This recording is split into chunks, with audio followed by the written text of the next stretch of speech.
저기 자,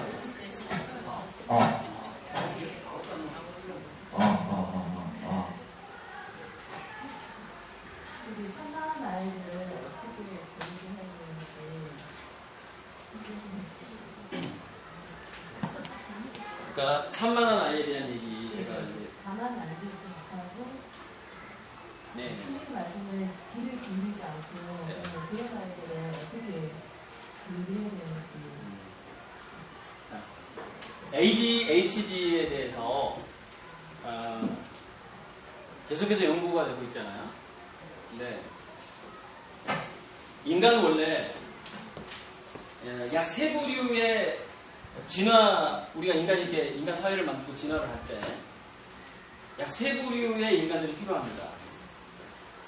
파수꾼이 필요해요.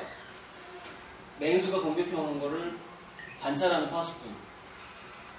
그 다음에 사냥꾼이 필요합니다. 먹잇감을 잡아야 되니까. 그 다음에 살림꾼이 필요하죠. 관리를 해야 되니까. 그래서 한 가정에서는 아빠가 사냥꾼이면 엄마가 사냥꾼이고 아이들은 파수꾼입니다. 근데 파수꾼 유전자의 기본적인 특성은 뭐냐면 산만하다는 거예요. 그래서 파수꾼 유전자 어린아이들은 되게 파수꾼의 상태예요. 두뇌 자체니까 산만한 게 원래 본능이고 자연스러운 거예요. 자, 그런데 ADHD를 치료하는 연구를 할 때 사람들이 뭘 발견했냐면 이제 암페타민이라는 그 약을 쓰는데 그 약을 쓰면 안 되거든요. 아무튼 약물은 무조건 부작용이 있습니다. 그 산만한 아이에게 더 산만한 환경을 줘버립니다. 주변에 막 노이즈라고 하거든요. 그러니까 산만한 아이들은 그 공부하는 환경은 어떻게 해야 되냐면은 막 여기 막 음악이 들리고 옆에서 누가 막 춤추고 있고 이쪽에서 뭐 또 다른 막 누가 강의하는 소리가 들려요. 그래서 그 노이즈가 그 산만한 아이의 두뇌에 들어가게 되면 두뇌 곳곳에서 그러니까 그 아이들은 원래 파수꾼 유전자는 두뇌 곳곳이 동시에 발화가 돼요. 그러니까 이거에도 관심이 가고 저거에도 관심이 가는데 이 동시에 관심이 가야 돼. 그렇지 않으면 내가 맹수가 다가오는 걸 발견하지 못하거든요. 그래서 아이들이 그 기본적인 속성을 가지고 있어요. 그런데 그 주변의 그 어수선한 환경, 그 다음에 자기가 몸을 막 움직이는 거, 그러니까 자기가 몸을 움직이는 것도 두뇌에서 어떤 부분을 차지하는 겁니다. 그 환경에서 책을 읽을 때 그 책이 더 잘 들어간다는 거예요. 그 책이. 왜? ADHD와 같은 그런 기질을 가지고 있는 애들은 기본적으로 창의성이 뛰어난 애들입니다. 새로운 아이템은 산만한 아이들이 발견하는 거예요. 그 아이템을 개발하는 것이 사냥꾼들이 개발하는 겁니다. 그래서 어렸을 때 산만한 아이들을 이렇게 억압하는 방식의 치료를 한다거나 약을 먹인다거나 하게 되면은 그 아이가 가지고 있는 귀중한 창의성이 죽어버려요. 그래서 이걸 그 영국의 켄 로빈슨 경이 바로 이 ADHD에 대해서 테드라는 강연에 나와서 강연을 했어요. ADHD는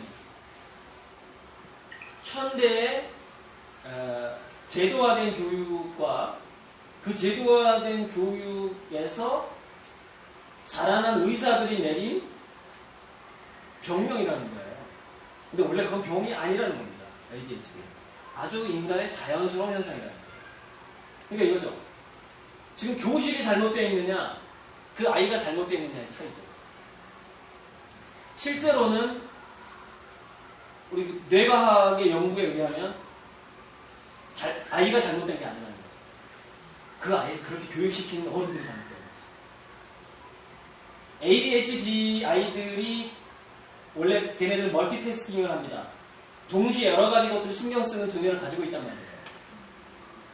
근데 거기에 맞게끔 여러 가지 것들을 신경을 쓰고 있는데 그 중에서 얘는 음악도 좋아하고 운동도 좋아하고 막 좋아해.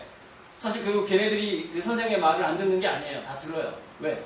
여러 가지 지각이 있는 상태이기 때문에 그렇습니다. 근데 그 중에서 음악 쪽으로 가는 그 가는 지각은 그냥 음악을 틀어놔 버리면 돼요. 그러면 그 지각은 음악하고 상쇄되는 겁니다. 자, 얘가 운동에 대해서 지금 흥미가 많아. 그런 거 그냥 뭐 놀이터에서 공부하면 돼요. 그냥 이렇게 바닥이 막 움직이는 그런 의자예요. 우리나라 교실에 의자가 막 이렇게 움직이는 교실 있어요? 움직이는 책상과 움직이는 의자에 앉혀버리면 됩니다. 그럼 그 아이는 운동에 대한, 두뇌에서 운동에 대한 욕구가 그게 상쇄가 된다. 그리고 여러 가지 것들이 상쇄가 돼요. 그죠? 그리고 남아있는 게 언어에 대한 것이 남게 돼요. 그리고서 그 아이는 강의를 듣든지 막 움직이는 책상에서 음악소리 시끄러운 데서 차라리 너무 시끄러워서 말소리가 안 들려. 그러면요, 텍스트, 문자 지나가는 걸로만으로도 그 아이는 얼마든지 공부를 할 수가 있습니다. 그러나 그런 공부 환경을 만들어주질 않죠. 만들 수가 없어. 돈 문제. 그걸 어떻게 관리를 하냐. 그 시설 투자를 어떻게 하고. 그래서 그 아이들은 비정상이라고 낙인 찍는 교육을 하고 있는 거죠. 그러니까 저는 계속해서 강의의 주제에 꼭 다루는 게 뭐냐면 학교에 기대지 말라는 거죠. 학교에서 여러분 자녀를 성공시켜주는 확률은 2%도 안 된다고 합니다. 거의 모든 것이 가정에서 해결돼요. 엄마, 아빠. 특히 엄마, 아빠 중에서 엄마가 80%를 해결해야 돼요. 자식 교육에. 여러분이 1억 2천만 원을 주고 그 엄마한테 입양 보낼 수 없다는 거예요. 여러분이 스스로 해결을 해서. 산만한 거를 어떻게 그걸 생산적으로 만들 것이냐 연구를 해야 돼요. ADHD의 아이들의 가능성을 가장 막는 엄마 중에 한 사람이 누구냐? 그 성격이 청소하기 좋아하는 엄마입니다. 집안이 산만한 꼴을 못 봅니다. 그러나 창의성이 높고 ADHD성이 있는 아이들을 아주 어수선한 환경을 좋아합니다. 그 안에서 오히려 그 아이들은 뭔가를 찾아냅니다. 자기 뭔가 창의성을 개발을 해냅니다. 근데 집안이 너무 정돈이 잘 돼 있어. 음악 소리도 안 들리고 음악 소리 들리는데 그러니까 그런 애들이 이런 거 들으면서 이렇게 하는 걸 좋아하는 거예요, 원래. 근데 학교에서는 절대 제공 못 해준다니까요. 집에서만큼이라도 정말 자기 아이가 ADHD성이 있어, 좀 산만해. 그러면 오히려 집안을 산만하게 만들어버렸어요. 청소를 한 달에 한 번만 하세요. 먼지만 좀, 해로운 먼지만 좀 들어가지고 책꽂이에 그런 애들이 공부하는 환경은 뭐냐면 그런 애들은 심지어 이런 겁니다. 미끄럼틀 타면서 책 읽는 애들이에요. 한마디로 얘기하자면 ADHD 성 있는 애들은 그 병이 아니라니까요. 그게 엄청난 창의성과 잠재력을 가진 애들이라니까요. 집안을 엄청나게 어수선하게 만드셔야 되고 그거를 엄마 아빠가 상의를 해야 되고 우리는 아이들이 어렸을 때만 모빌 달아놓잖아요.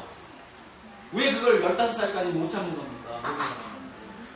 15살까지 모빌을 달아놓으세요. 그냥 책을 그냥 천장에 매달아 놓고 그 아이가 좋아하는 거 그냥 매달아 놓고 너 어렸을 때 3살 때 갖고 놀던 장난감이야 매달아 놓으세요. 완전히 어수선한 환경을 만들어주세요. 그러면 그 아이는 뭔가에 집중을 하게 됩니다. 이건 과학적으로 증명된 거예요. 노이즈를 만들어주면 오히려 집중을 하더라고요. 그래서 의학적인 효과가 암페타민을 먹이는 것만큼 효과가 있다. ADHD 치료가. 근데 노이즈, 산만함을 선물을 함으로써 그 ADHD를 치료하는 것과 약을 먹이면서 ADHD를 치료하는 것과 천지 차이입니다.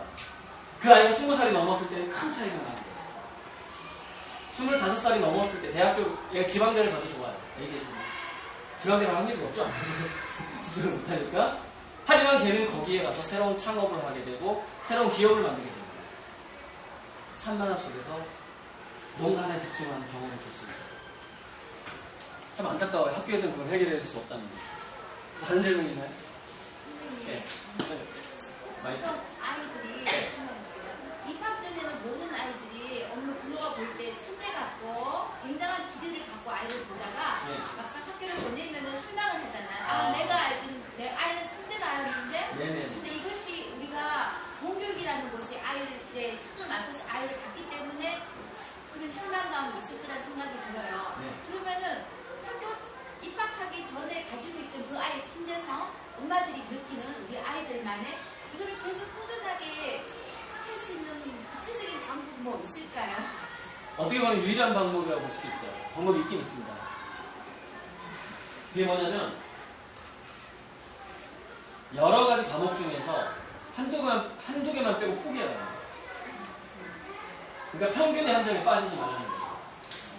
그래서 이거는 12살 이전에 꼭 해야 되는데, 아까 제가 수업에서 말했어요.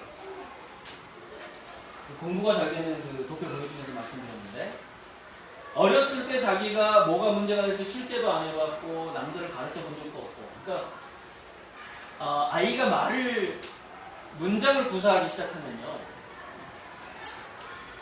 엄마가 아이의 말을 들어줄 때 언어 지능이 훨씬 더 좋아진다는 거예요. 근데 엄마들이 하는 실수가 뭐냐면, 아이가 이미 말을 하기 시작했는데 여전히 자기가 더 말을 많이 한다는 거예요. 여전히. 이 실수하고, 그러니까 엄마가 하는 사소한 실수가 아이들한테 엄청난 타격을 주게 되거든요. 동화책 볼 때 한글 글씨 다 읽었을 때 엄마가 넘겨버리는 추억. 이런 것들이 전부 다 그 아이의 자기주도성을 계속해서 갉아먹는 거예요. 근데 현대 아이들의 자기주도성을 가장 많이 갉아먹는 게 뭐냐면 초등학교 입학이에요. 갔더니 이것도 해야 되고 이것도 해야 되고 왜 이렇게 많은 거야? 유치원 때까지 다 놀았는데. 그래서 유치원에서부터 우리가 연결고리가 빠진 교육이라는 게 그거거든요. 집안의 환경과 유치원의 환경이 연결고리가 있어야 되고, 유치원의 환경과 초등학교의 환경이 연결고리가 있어야 되고, 유치원 때 자기가 놀고 싶은 장난감을 마음껏 골라서 놀았고, 흑장난하고 싶을 때 흑장난을 했고, 이런 유치원이 좋아요. 이스라엘의 그 천재들을 기른 유치원은 그런 방식을 운영합니다. 자기가 놀이감과 놀이방을 직접 아이가 선택합니다. 말 못하는 애가. 걔네는 판단력이 있어요. 나 오늘 왠지 기분이 이거 가지고 놀고 싶어. 판단력이 있다니까. 말 못하는 거. 그렇게 놀게 해요. 초등학교 때 그렇게 하냐는 거예요. 엄마, 나는 오늘 하루 종일 음악만 하고 싶어 했을 때, 그 아이에게 하루 종일 음악만 하게끔 하냐는 거예요. 초등학교 때. 가정에서 그렇게 하냐는 거예요. 가정에서. 그래서 그 순수성은 어쨌건 또 넘어가. 몰입 능력을 초점으로 맞췄을 때, 그 몰입 능력을 깊이 있게 기를 수 있는 그 가장 좋은 나이대가 초등학교 때까지인데, 그때 초등학교 1학년 딱 들어가면서 다양한 과목을 공부해야 된다는 압박감이 그 아이의 자기 주도성을 딱 없애거든요. 자기 결정성도 없애요. 근데 인간은 자기 결정성이 사라지게 되면은 두뇌에서 생각을 하는 물질을 만들어내질 않아요. 그러니까 원래 천재였다가 바보가 되는 것이지, 원래 애들은 8살, 9살 되면 저렇게 되나봐가 아니에요. 그 환경이 그 아이를 바보로 만드는 겁니다. 그래서 여러분, 이게 부익부 빈익빈이 계속될 수밖에 없는데, 미국은요, 부유할수록 홈스쿨링을 합니다. 그렇게 안 돼요. 돈이 많을수록 발도록 학교를 보내고, 돈이 많을수록 홈스쿨링. 아이 주죠. 엄마 나 오늘 이거 하고 싶어. 그거 선생님을 데려가고. 엄마 나 이번 주에는 내가 캠핑을 하면서 식물 치즈 좀 하고 싶어. 캠핑 전문가 붙여주는 거. 일주일간 살아보죠. 수고. 이거 우리나라에서 못하죠. 이거 누가 해줘야 될 거야? 엄마 아빠. 엄마 아빠가 너 개근상 안 타도 돼. 나랑 일주일간 지리산 가자. 엄마. 학교생한테 얘기를 하면 일주일간 지리산을 갈 거야. 엄마가 돼. 외국은 그걸 돈으로 해결합니다. 부잣집은. 부잣집이 아닌 사람은 자기가 지키는 거예요. 아이들은 초등학교에 가서 바보가 되는 게 아니라 공교육 제도가 바보 같은 시스템이기 때문에 바보가 돼요. 본인이 해결해요. 전체 방법에서 몇 가지 포기하세요. 이렇게 포기하고 그냥 얘가 딱 봐서 아이들이 그냥 본능적으로 자기 적성을 알아요. 한 5살 건 되면 나와요. 끌리는 게 있거든요. 거기에 맞게. 예를 들어서 축구를 좋아하는 아이를 감마파. 나중에 다양한 독서를 하는 사람으로 만들려면은 축구에 대한 책을 보게 돼요. 그럼 얘는 뭐예요? 몸으로는 축구를 하고 이론적으로 축구책을 봐요. 축구 동화책을 보고 축구에 관련된 축구공의 역사를 보고 이렇게 됩니다. 그리고 얘는 나이 들어서도 현장감과 그 이론을 동시에 가진 T자의 문제가 되고요. 어렸을 때 자기가 좋아하는 흥미있는 것에서 책을 읽었던 경험은 어른이 되면서 이제 흥미가 분산되잖아요. 많아지잖아요. 이제. 많아졌을 때 그 여러 가지 책들을 빠른 속도로 섭렵하는 얘기가 됩니다. 그러니까 중학교, 초중고등학교 때부터 엄마나 선생님에게 추천도서를 강요하는 애보다는 15살까지 자기가 좋아하는 책만 무지무지 깊이 파고 그 관련된 책만 열심히 읽었던 애가 대학교 갔을 때 훨씬 빠른 속도로 다양한 책을 읽어냅니다. 속도가 완전히 달라. 그 따라가는 속도가. 역전해서 됩니다. 그래서 이걸 이제 LDST라고 그러는데 이게 이제 지금 사교육 업체하고 홈스쿨링에서 유행하는 게 이거예요. LID하고 LDST라는 거예요.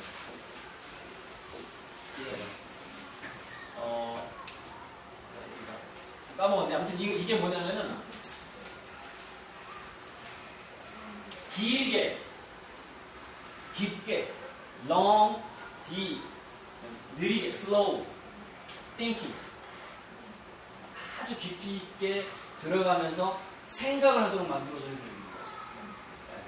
교육입니다. 이걸로 이제 그 약간 의식 있는 부모들은 이 두 가지로 가요.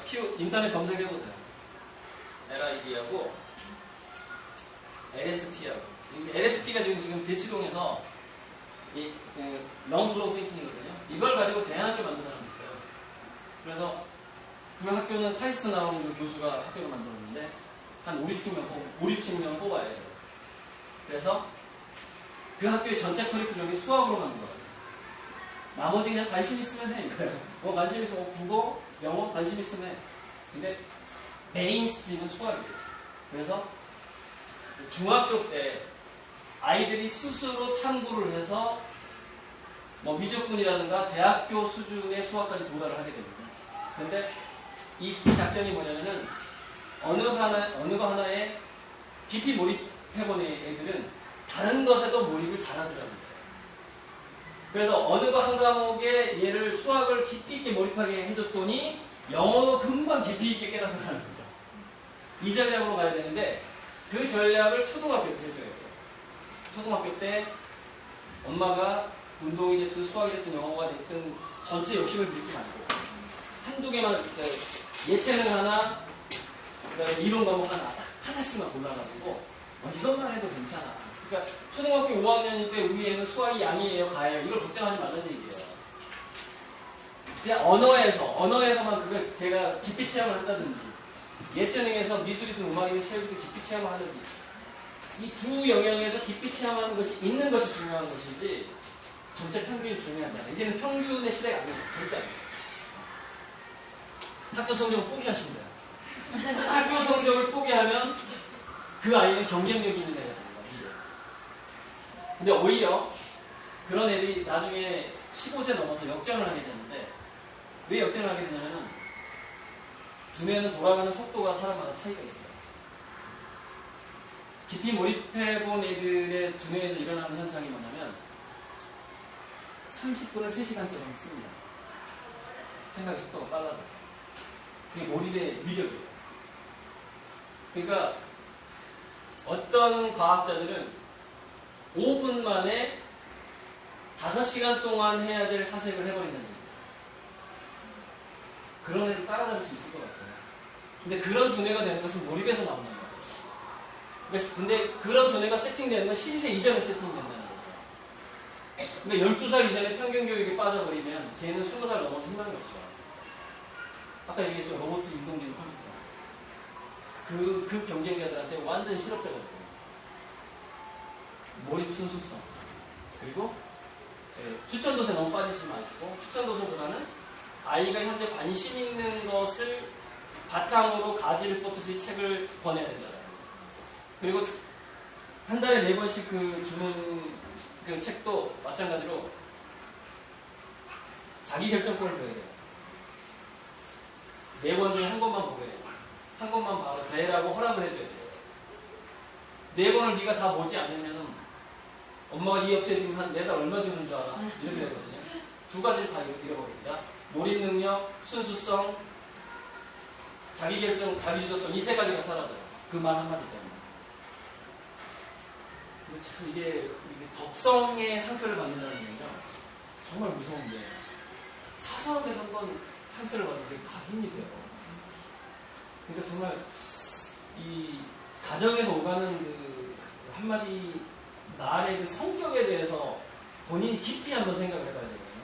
자녀와의 그 대화나 그 생활 습관에서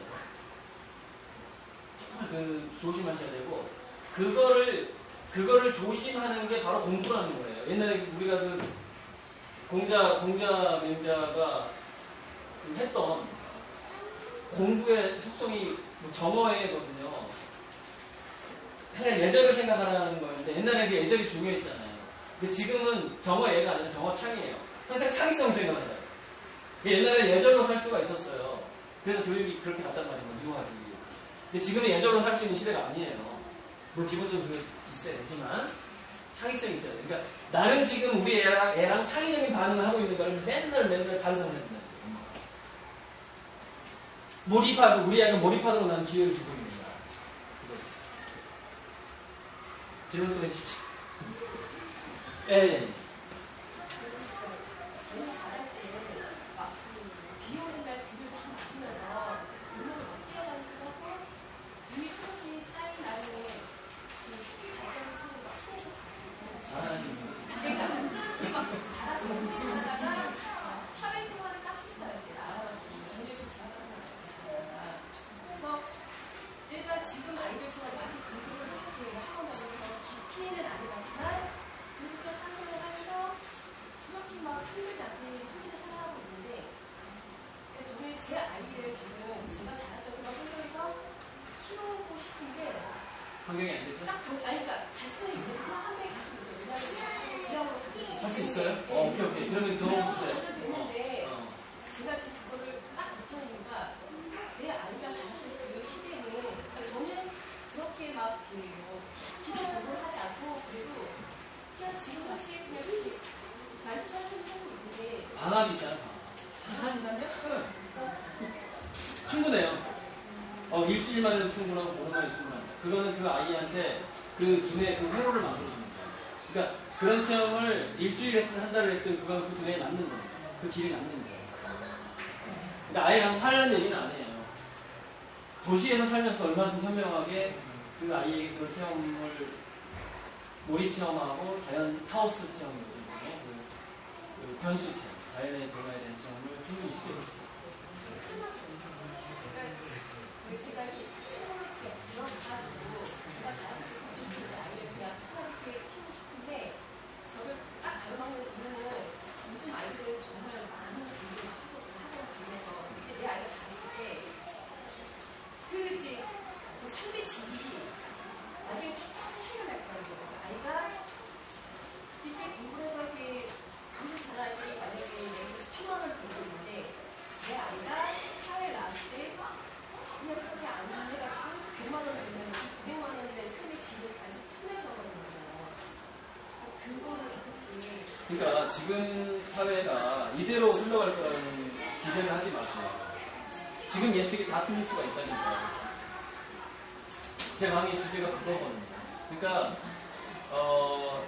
변화의 속도, 사회의 그 시스템이 바뀌는 그 변해가는 속도가 우리가 지난 40년, 40년 동안 체험했던 거 다르다니까요. 우리 아이들의 그 사회의 변화는. 그래서 그런 기대를 하지 마시고 본질적인 거를 항상 보시라는 거예요. 그 본질적인 게 그래서 나온 게 창의성, 자기주도성, 몰입 능력, 감동받을 수 있는 능력이거든요. 그거에 집중을 해서 이것을 지금 현재 우리 공교육이 어떻게 방해를 하고 있는가를 민감하게 느끼셔야 되고 그렇다고 학교를 그만두게 할 수는 없거든요. 왜냐면 더 좋은 거를 얻기 위해서 잃은 게 더 많을 수는 없는 거니까 항상 거기에서 우리는 고민을 하거든요. 그래서 학교에서 우리가 얻을 수 있는 것만 보고 우리가 학교에서 해줄 수 없는 것을 인정을 하고 학교에서 해줄 수 없는 것을 엄마로서 나는 어떻게 해줄 것인가를 생각을 해야 되는 거죠. 학교 기대지 말고 학부모 회장님한테 기대지 말고 나는 어떻게 할 것인가 그걸 생각하시고 그래서 이제 제가 강의 속에서 얘기했지만 그것의 가장 효과적인 방법이 결론적으로 나오는 게 엄마가 자기 꿈을 꾸는 거예요. 그러니까 남편하고 자식하고 관계없는 정신적인 활동을 현재 자기가 하고 있는 거라고. 정신적인 또는 육체적인 활동.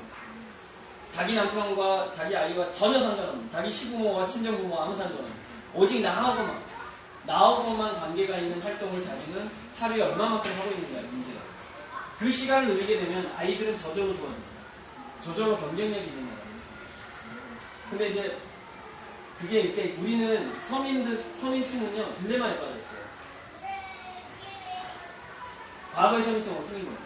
과거의 서민층은 골목에서라도 살았고 아주 농촌에서 정말 지렁이하고 도마뱀 와서 살았는데 지금은 그렇지가 않아요. 지금 서민층은 굉장히 열악한 상황이 삽니다.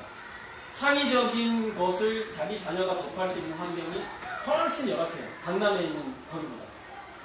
강남에 있는 백화점 옥상보다 못하다는 거죠. 지금 여기 광주에 있는 공원이. 극단적으로 얘기해서. 거기 옥상에 있는 정원이 훨씬 좋아요.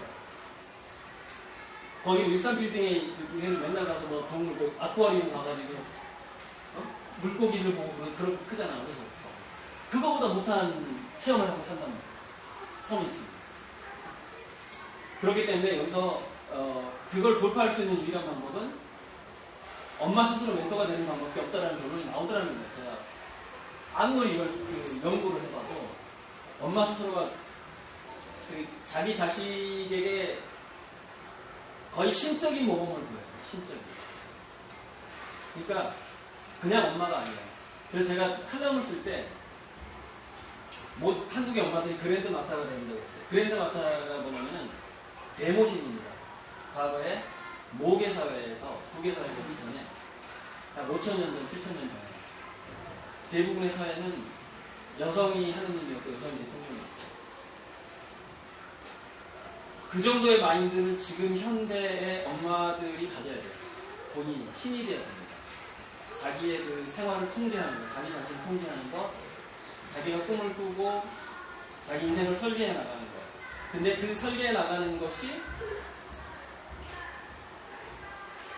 돈벌이를 해서 사회적인 지위라든가 돈을 씀씀이를 통해서 남들과의 비교 우위를 점하려는 목적으로 그런 걸 한다. 그럼 자기 자식한테 뭘 빼앗죠? 6살의 순수성을 빼앗습니다. 결국 그 아이는 영감을 떠올리기 어려운 애가 돼요.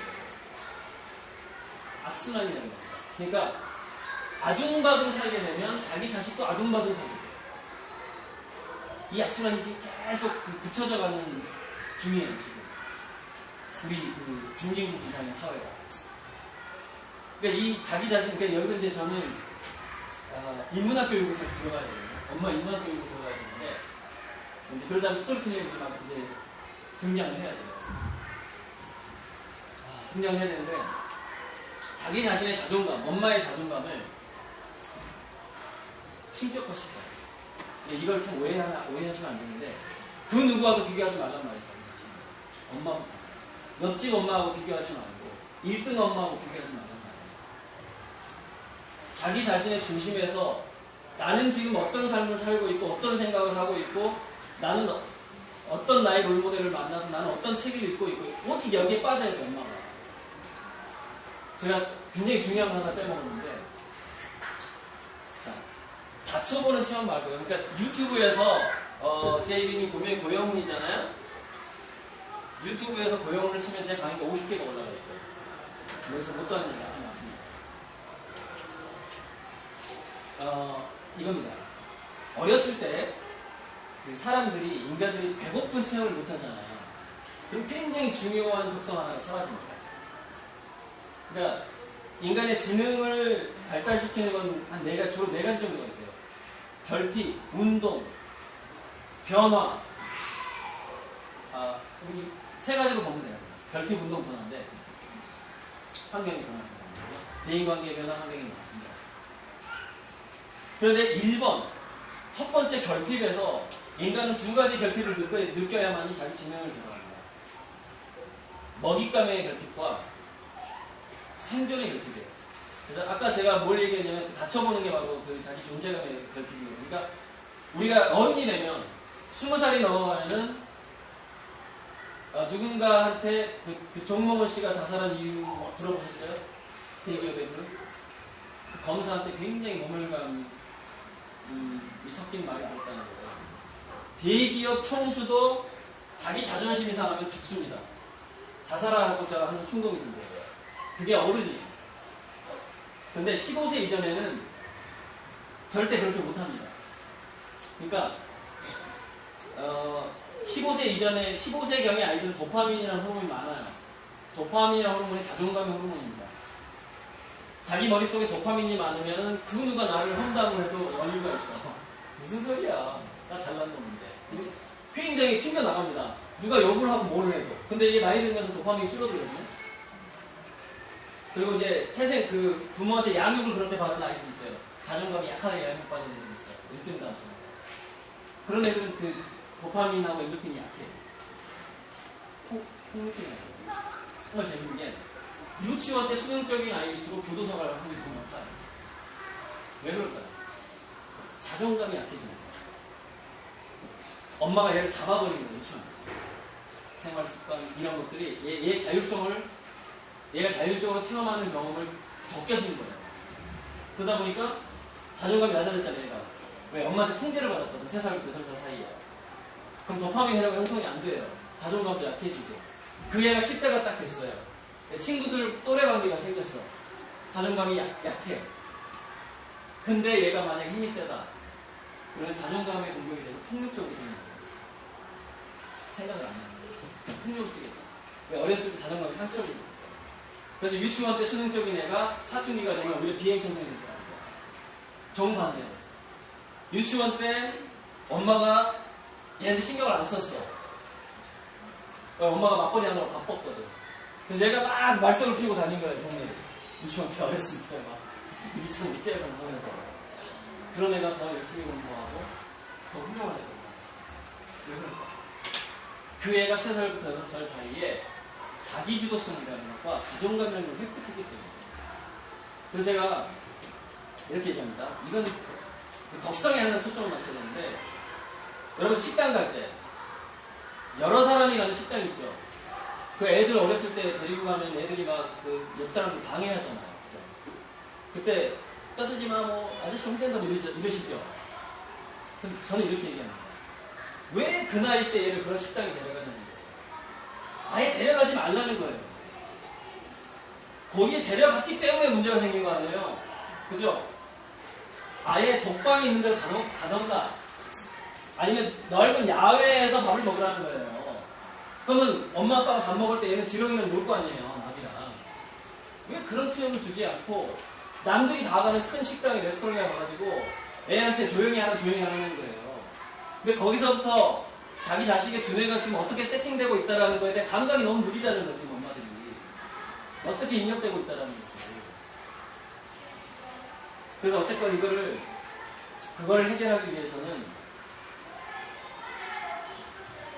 집안 분위기를 완전히 바꿔야 되는데, 먼저 엄마가 자기개발적으로, 자기개발 여러 가지가 있습니다. 음악, 미술, 노래하는 것도 자기개발 있고, 노래교실 다니는 것도 자기개발인데, 이걸 전부 인문 고전 독서하는 얘기 절대 아니에요. 자기가 흥미 있는 건데, 자기 자신과 스스로 자기 자신을 느껴볼 수 있는 시간을 가지라는 것이지, 철학박사 하기 따르는 얘기 아니에요, 절대로. 오해하시면 안 돼요, 자기개발. 자기개발에는 자기와의 대화가 늘어나는 겁니다. 자기 자신을 돌아보기, 그 반성이라고 하고, 불교에서는 견성이라고 하는 거예요. 셀프, 자기 자신을 참아가는 거예요. 그런 시간을 많이 가지라는 뜻인데, 그렇게 하면 저절로 해결돼요. 저절로 해결되고, 제가 쓴 책 좀 보시고, 눈에서 연설면서 좀 보시고, 일단 답이 너무 길어졌는데, 또 질문하실 분이 있어요.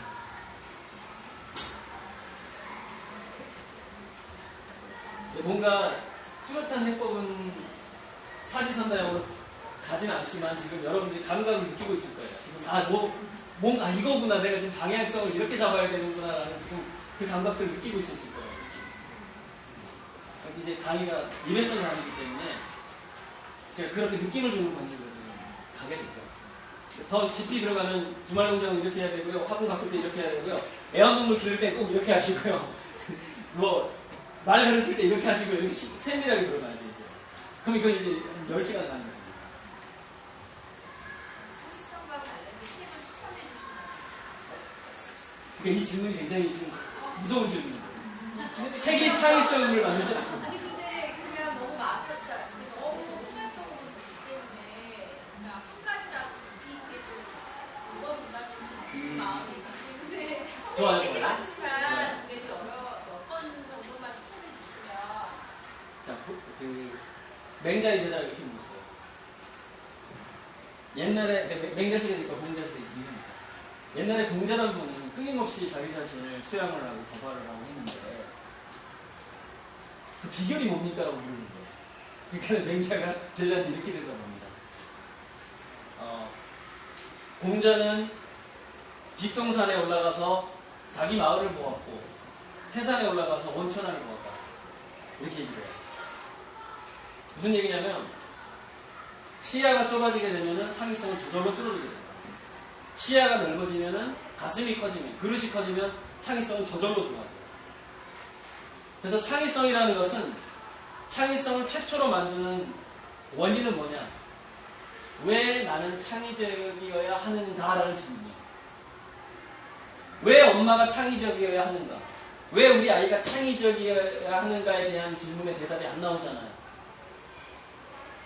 그걸 이렇게 표현할 수 있어요. 얘는 창의적이어야 될 이유가 없는 애예요. 창의적이어야 될 명분이 없는 거야. 대우 명분이 없어. 그러니까 유태인들이 교육이 참 무서운 게, 유태인의 한부터 우주파 교육이 뭐냐면, 유태인들은 어려서부터 애들한테 글로벌 마인드를 막 심어줍니다. 그러니까 유태계 경전에 이렇게 나오는 거죠. 인간의 사는 목적에 대해서 인간은 신의 파트너다. 어제 세뇌교육 시킨 겁니다.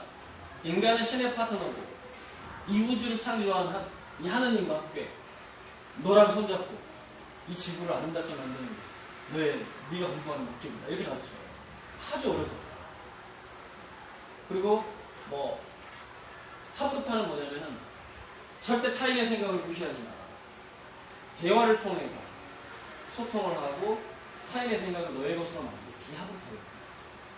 근데 그렇게 하기 위해서는 꼭 질문이 중요하다. 질문이 중요하다. 그러면서 엄마가 지시가 없어. 아예 모든 생활에서 지시가 없어. 다 질문이야. 대화 자체가. 여러분이, 자, 이거 하나만 여러분이 고쳐도 여러분의 자녀의 운명이 바뀝니다. 나는 지금 자식한테 지시하고 있는가 질문하고 있는가. 매 순간도 그걸 체크해야 돼요. 그 자식의 운명이 바뀌어요. 걔는 창의적이어야 하는 이유를 찾기 시작하거든요. 그 명분. 왜 창의적이어야 하는가를 자기 스스로 찾아낸다는 겁니다. 질문을 통해서. 근데 그 아이가 그 질문을 스스로 찾아내지 못하면 걔는 창의적인 필요가 없기 때문에 두뇌 머리를 쓰지 않게 되고 어디를 가서든지 창의성을 발휘하지 않게 되는 거예요. 근데 이게 창의성하고 자기주도성은 또 긴밀하게 연관이 되어 있고. 근데 엄마가 창의적인 노력을 하지 않으면 그 자식도 창의적이 되게 확률이 굉장히 약한데, 근데 10대 때 이 얘기는 꼭 해야 됩니다. 자, 멘토의 문제가 있습니다. 13살부터 25살 사이가 인간은 번식인데, 이때 이제 아드레날린 계통의 호르몬이 체내에서 많이 나와요. 왜냐하면 짝짓기를 해야 되고 경쟁자를 쓰러뜨려야 되고 하기 때문에 싸워야 되거든요. 근데 노르아드레날린하고 아드레날린이 하는 역할이 뭐냐면 기존에 해왔던 생각들을 고치게 만드는 거예요. 그러니까 굉장히 애들이 자기 뇌구조를 다시 바꾸는 나이가 13살부터 초등학교 졸업한 그 무렵부터 25세까지 어떤 외부의 자극을 받느냐에 따라서 머리가 확 바뀌어요. 그래서 아무리 아주 나쁜 자기주도성도 없고 자기 꿈도 없는 엄마한테 자랐다 할지라도 13살 이후에 좋은 멘토를 만나면 바뀌는데, 문제는 뭐냐면 학교 선생, 학원 선생이 아이들을 바꿀 수 없는 이유는 그 사랑에 부족하기 때문이겠죠? 지금 아이들이, 어떤 아이들이냐면, 사랑에 빠질 수 없는 애로 만들어버려요. 초등학교 때.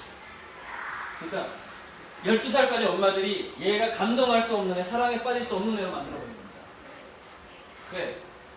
질문을 안 했으니까. 질문으로 얘를 길러본 적이 없어. 그러니까 얘는 뭔가를 감동하고 스스로 체험하는 경험이 없거든요. 근데 12살 때까지 그 경험이 없는 애는요, 13살 이후에 아무리 훌륭한 멘토가 나타나도 그 멘토를 사랑하지 않습니다. 그러니까 엄청나게 그 멘토가 이 아이를 집중적으로 사랑해주지 않으면 얘가 변하지 않는 거예요. 그러니까 둘 중에 하나거든요. 내가 사랑하면 내가 그 사람을 닮아가거든요. 또 어떤 훌륭한 사람이 나를 지속적으로 사랑해주잖아요. 그럼 내가 변해버려요.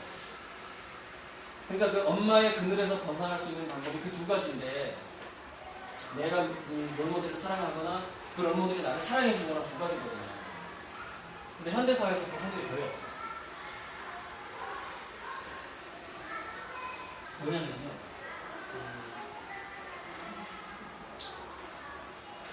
정말 재밌는데, 학부모가요, 돈을 주고 애를 산다고 시키잖아요. 애가 잘 안 바뀐다.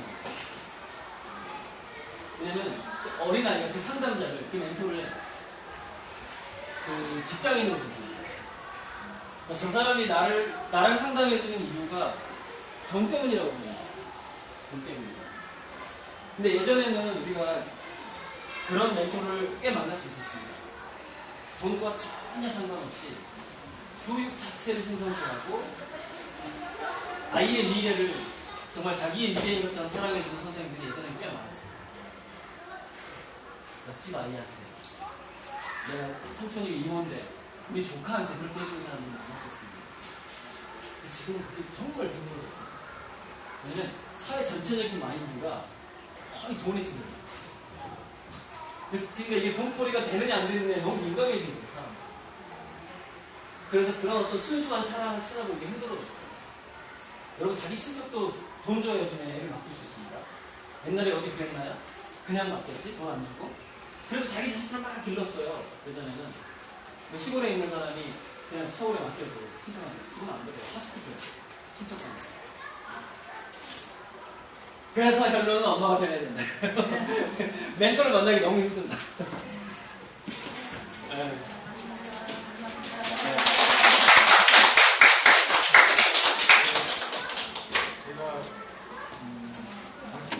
학부모 참여 지원 사업으로 여기 선생님이 계셨고요. 저희가 지역에서 한 번 더 지속적으로 이제 오늘은 큰 강의를 드렸고, 정말 세부적으로 할 수 있는 것도 한번 화실을 드려가지고 혹시 보실 수 있는지 요청해가지고 지원을 하는